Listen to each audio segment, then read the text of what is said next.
تمام خوبیاں، تعریفیں، بزرگی، فخر، غرور اللہ کی ذات پاک کو سزاوار ہیں، جس کا کوئی شریک نہیں، نہ ذات میں نہ صفات میں۔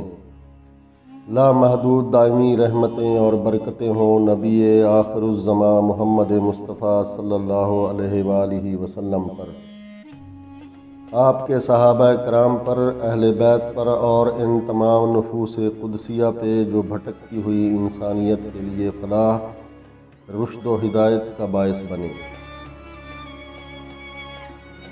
آپ میں سے اکثر شاید اس بات سے واقف نہ ہوں گے کہ آسمانوں پر شیطان کا نام عزازیل تھا۔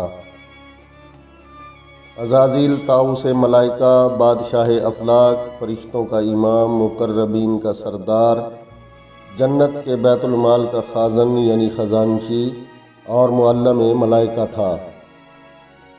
خالق کائنات کے چند مقرب ترین ملائکہ میں سے تھا۔ اسے یہ اعزازات ہزاروں سال تک دن و رات کی مسلسل ریاضت اور عبادات کے باعث عطا فرمائے گئے۔ ہر وقت ہر لمحہ ذکر الہی میں مشغول رہنا اس کی صفت خاص تھی۔ اس کی زندگی کا مقصد رب تعالیٰ کی خوشنودی حاصل کرنا تھا۔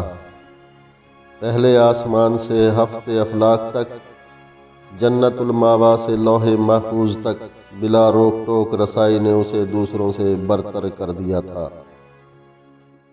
یہ تخلیق آدم سے ہزاروں سال پہلے کی بات ہے۔ ایک دن وہ ادب و احترام کے قرینوں کا خیال کرتے ہوئے لوح محفوظ پر پہنچا۔ شکر و احسان سے بوجھل پلکوں کو اٹھا کر اوپر دیکھا، جہاں تحریر تھا: اعوذ باللہ من الشیطان الرجیم، یعنی پناہ مانگتا ہوں اللہ کی شیطان مردود سے۔ یہ پڑھ کر اس کے پورے وجود پر خوف سے سنسناہٹ طاری ہو گئی۔ اس نے ڈرتے ڈرتے عرض کیا: اے اللہ، یہ شیطان کون ہے؟ بارگاہ خداوندی سے ندا آئی: اے عزازیل، یہ نہایت عابد، زاہد، برگزیدہ اور میرے مقربین خاص میں سے ہے، لیکن یہ تکبر میں مبتلا ہو کر میری حکم عدولی کرے گا، پس میں اسے ملعون و مردود قرار دے کر راندہ درگاہ کر دوں گا۔ رب ذوالجلال کی اس بات سے وہ لرز اٹھا، اس کی زبان میں لڑکھڑاہٹ آ گئی۔ اٹکتے لفظوں میں پھر عرض کیا: اے معبود برحق، میں اس سے واقف ہوں۔ ارشاد ہوا: وقت آنے پر تو نہ صرف اسے پہچان جائے گا بلکہ اس کے انجام سے بھی واقف ہو جائے گا۔ عرش معلیٰ سے آنے والے اس جواب سے اس کا وجود کانپ اٹھا۔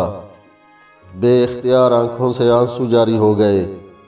اس نے سوچا، آخر وہ کون بدبخت و بد نصیب ہوگا جو ہمیشہ کے لیے نشان عبرت بنا دیا جائے گا۔ پھر برسوں تک یہ خیال اس کی سوچوں پر غالب رہا۔ تاہم گزرتے وقت کے ساتھ بڑھتی ذمہ داریوں اور شدید مصروفیات نے اس واقعے کو اس کی یادوں سے محو کر دیا۔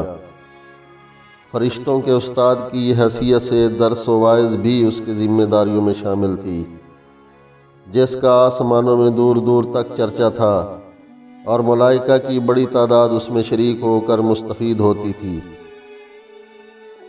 جب وہ اپنی ان محافل میں حضرت جبرائیل علیہ السلام، حضرت میکائیل علیہ السلام، حضرت عزرائیل علیہ السلام اور حضرت اسرافیل علیہ السلام جیسے مقرب فرشتوں کو دیکھتا تو اپنی برتری کی ایک لہر اس کے سراپے میں سرور کی کیفیت پیدا کرتی ہوئی گزر جاتی۔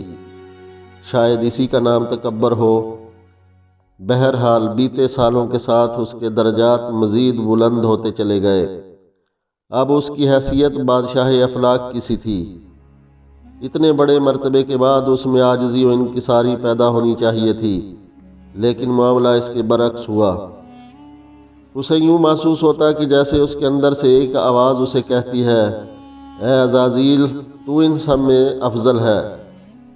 ایک دو بار اسے حضرت جبرائیل علیہ السلام اور حضرت میکائیل علیہ السلام نے سمجھانے کی کوشش کی، لیکن جب عقل پر غرور اور تکبر کے بادل چھا جائیں، آنکھوں پر روحانیت کا پردہ پڑ جائے، کان واز و نصیحت سننے سے قاصر ہوں تو پھر تباہی و بربادی مقدر بن جاتی ہے۔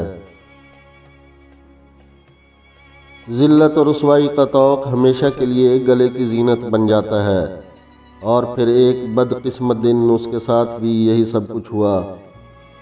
رب ذوالجلال نے اس کی ہزارہا سالوں کی عبادتیں اس کے منہ پر دے ماریں۔